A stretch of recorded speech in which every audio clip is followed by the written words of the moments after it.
여러분 안녕하십니까? 평생을 바쳐 일한 직장에서 드디어 퇴직하고 손에 쥔 퇴직금.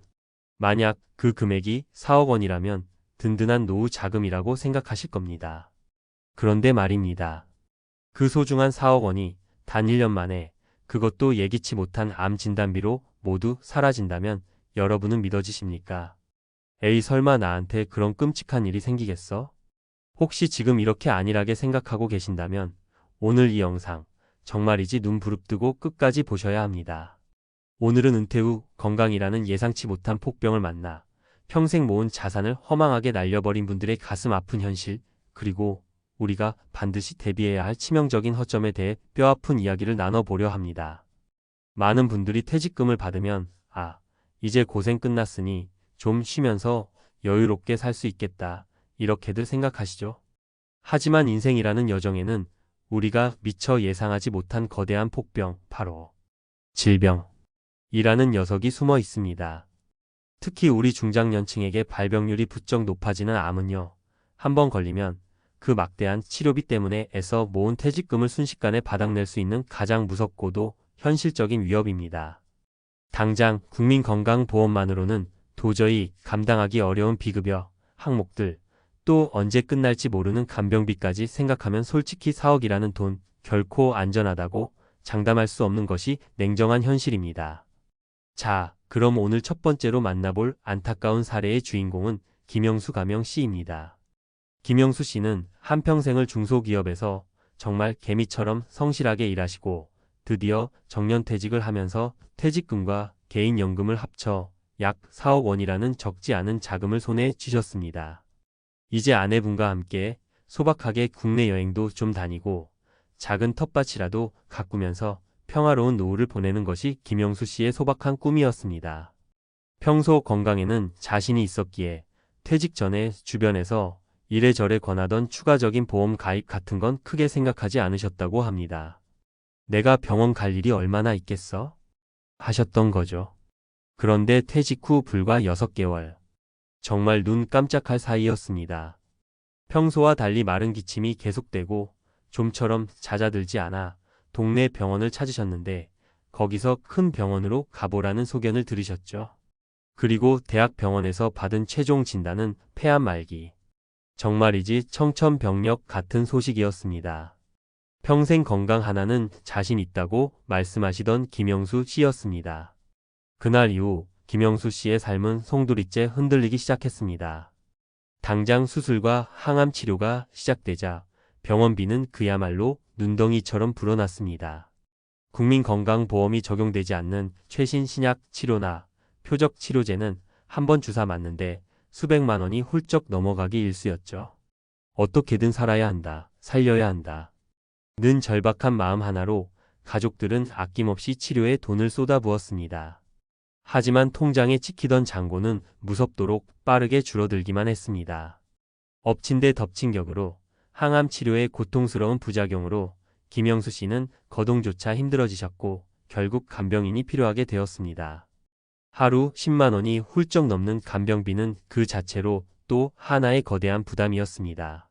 아내분이 밤낮으로 간병을 도맡았지만 평생 가사일만 하시던 분이 환자를 돌본다는 것이 어디 쉬운 일이었겠습니까? 아내분 역시 하루가 다르게 지쳐갔습니다. 치료비 외에도 매달 꼬박꼬박 나가는 생활비는 또 어떻고요. 결국 그 든든할 것만 같았던 퇴직금 4억 원은 채 1년도 버티지 못하고 바닥을 보이기 시작했습니다. 마지막에는 자식들에게까지 손을 벌려야 하는 상황에 이르자 김영수 씨는 깊은 절망감에 빠지셨습니다. 내가 이러려고 평생을 아등바등 돈 벌었나, 결국 가족들한테 짐만 되는구나.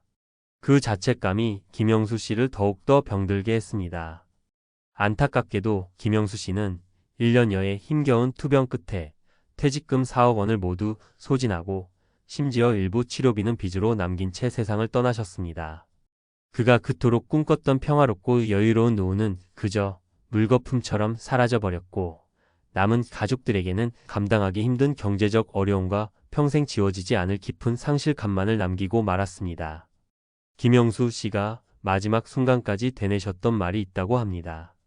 조금만 더 일찍 정말 조금만 더 일찍 건강관리에 신경 쓰고 만약을 대비한 보험이라도 하나 제대로 들어둘 걸 그랬다.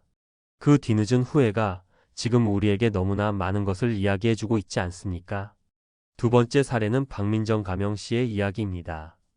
박민정 씨는 퇴직 전까지 정말 꾸준히 요가도 하고 등산도 다니면서 건강관리를 누구보다 열심히 해오셨던 분입니다. 그래서 늘 나는 건강해. 암 같은 큰 병은 나랑 상관없는 얘기야. 이렇게 자신만만해 하셨죠. 주변에서 친구들이나 보험 설계사들이 암보험 가입을 권유할 때마다 박민정 씨는 손사래를 치며 이렇게 말씀하셨다고 합니다. 아이 됐어. 그 보험료가 얼마나 아까운데. 차라리 그 돈으로 나중에 여행이나 한 번 더 다녀올란다. 그렇게 퇴직하실 때 받은 퇴직금은 약 3억 5천만 원 정도였습니다. 그런데 인생이란 게 참 알 수 없습니다. 그렇게 건강을 자신하던 박민정 씨 역시 퇴직 후 2년째 되던 해 정기 건강검진에서 유방암이기라는 진단을 받게 되었습니다. 그나마 비교적 초기에 발견한 것이 천만다행이라고 생각했지만 수술을 받고 방사선 치료를 하고 또 몇 년간 항호르몬 치료까지 받아야 하는 그 과정은 생각보다 길고 험난했습니다. 물론 비용도 만만치 않았죠. 특히 의사가 권유했던 일부 비급여, 항암 치료나 면역력을 높여준다는 주사 등은 비용 부담이 너무 커서 선뜻 결정하기가 어려웠다고 합니다. 결국 퇴직금의 상당 부분을 치료비로 사용하고 나니 남은 돈으로는 앞으로의 생활이 너무나 빠듯해졌습니다. 지금은 어쩔 수 없이 살던 집을 줄여서 이사하거나 최악의 경우 집을 처분해야 하는 것까지 고민하고 계신다고 합니다. 박민정 씨는 요즘 입버릇처럼 이렇게 말씀하신다고 해요. 건강 하나만 믿었던 내가 너무 어리석었어. 그때 누가 한마디만 더 세게 말려줬더라면. 그 후회가 너무나 안타깝습니다. 자, 방금 들으신 김영수 씨와 박민정 씨, 이 두 분의 안타까운 사례에서 우리는 어떤 공통점을 발견할 수 있을까요? 왜 이런 가슴 아픈 일들이 우리 주변에서 계속 반복되는 걸까요? 바로 퇴직금이라는 돈을 앞으로 살아갈 노후생활 자금과 동시에 혹시 모를 사태를 위한 비상자금으로 너무 안일하게 혼용하려 했다는 점입니다. 그리고 또 하나, 건강에 대한 막연한 과신, 혹은 생각보다 훨씬 더 무서운 중증 질환 의료비 현실에 대한 안일한 인식이었습니다. 물론 우리에게는 국민건강보험이라는 든든한 사회 안전망이 있습니다. 지속적으로 보장성도 강화되고 있고요. 하지만 암이나 뇌졸중, 급성심근경색과 같은 중증 질환 치료에는 여전히 많은 비급여 항목들이 존재하고 특히 효과가 좋다고 알려진 신약이나 새로운 치료법들은 상상을 초월할 정도로 고가인 경우가 많습니다. 여기에 간병비, 혹시 모를 요양비, 그리고 당장 치료받는 동안 줄어드는 소득으로 인한 생활비, 감소까지 고려하면 퇴직금 얼마를 받아도 그것만으로는 감당하기 어려운 경우가 생각보다 훨씬 더 많다는 것이죠. 결국 나는 아니겠지. 나에게는 그런 일이 생기지 않을 거야. 라는 안일한 생각이 가장 큰 위험을 불러오는 것입니다. 그렇다면 이런 끔찍한 비극을 피하기 위해 우리는 지금 당장 무엇을 준비하고 어떻게 행동해야 할까요? 제가 오늘 4가지 현실적인 대비책을 구체적으로 말씀드리겠습니다. 첫째, 지금 당장 여러분이 가입하고 있는 보험증권을 모두 꺼내서 꼼꼼히 점검하셔야 합니다. 내가 어떤 보험에 가입되어 있고 그 보험이 과연 나에게 필요한 보장을 충분히 해주고 있는지 정확히 알고 계셔야 합니다. 실손의료보험은 기본 중에 기본이고요. 특히 암 진단금, 뇌혈관 질환이나 심혈관 질환 진단금이 충분하게 설정되어 있는지, 만약의 경우 수술비나 입원비 보장은 적절한 수준인지 반드시 확인하셔야 합니다. 전문가들은 암 진단금의 경우 최소 5천만 원 이상, 가능하다면 1억 원까지 준비하는 것이 좋다고 조언합니다. 이는 단순히 직접적인 치료비뿐만 아니라 치료 기간 동안의 생활비나 소득 감소분까지 고려한 금액입니다. 어렵고 귀찮다고 미루지 마시고 오늘 꼭 보험증권을 펼쳐서 보장 범위, 보장 금액, 갱신 조건, 그리고 만기 시점까지 전문가와 함께 정확하게 파악해 보십시오. 모르는 것은 죄가 아니지만 알려고 노력하지 않는 것은 나중에 큰 후회를 남길 수 있습니다. 둘째, 특히 암, 뇌졸중, 급성심근경색과 같은 3대 중증 질환 치료비에 대해서는 비급여 항목까지 확실하게 대비하셔야 합니다. 이들 질병은 한번 발생하면 치료 기간도 길고 고액의 치료비가 발생할 가능성이 매우 높습니다. 따라서 이들 질병에 대한 보장이 특화된 전문 보험 가입을 적극적으로 고려해 보실 필요가 있습니다.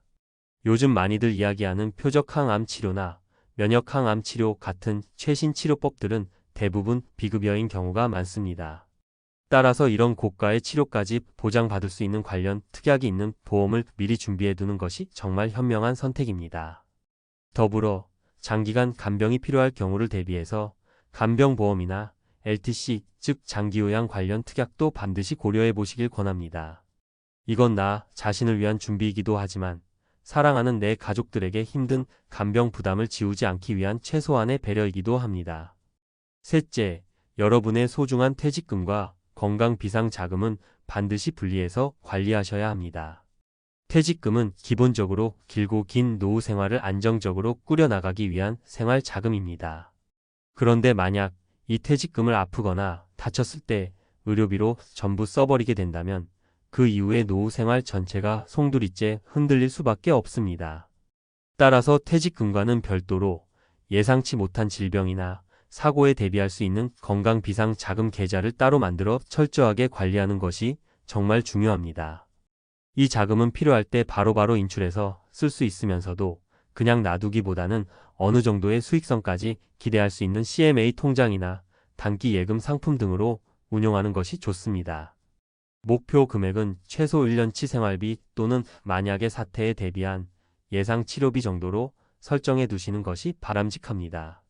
마지막으로 넷째, 건강할 때 건강을 지키는 것이야말로 최고의 재테크이자 가장 확실한 노후 준비입니다. 아무리 많은 보험에 가입하고 두둑한 비상 자금을 준비해 둔다고 해도 정작 건강을 잃어버리면 그 모든 것이 다 무슨 소용이겠습니까?